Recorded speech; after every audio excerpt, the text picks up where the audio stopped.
سب تعریف اللہ ہی کو ہے جس نے اپنے محبوب بندے محمد صلی اللہ علیہ وآلہ وسلم پر یہ کتاب نازل کی اور اس میں کسی طرح کی کجی اور پیچیدگی نہ رکھی، بلکہ سیدھی اور سلیس اتاری تاکہ لوگوں کو عذاب سخت سے جو اس کی طرف سے آنے والا ہے ڈرائے، اور مومنوں کو جو نیک عمل کرتے ہیں خوشخبری سنائے کہ ان کے لیے ان کے کاموں کا نیک بدلہ یعنی بہشت ہے جس میں وہ ہمیشہ رہیں گے، اور ان لوگوں کو بھی ڈرائے جو کہتے ہیں کہ اللہ نے کسی کو بیٹا بنا لیا ہے۔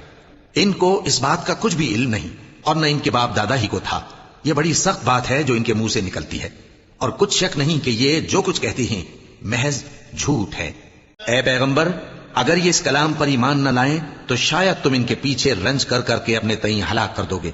جو چیز زمین پر ہے ہم نے اس کو زمین کے لیے زینت بنایا ہے تاکہ لوگوں کی آزمائش کریں کہ ان میں کون اچھے عمل کرنے والا ہے، اور جو چیز زمین پر ہے ہم اس کو نابود کر کے بنجر میدان کر دیں گے۔ کیا تم خیال کرتے ہو کہ غار اور لوح والے ہماری نشانیوں میں سے عجیب تھے؟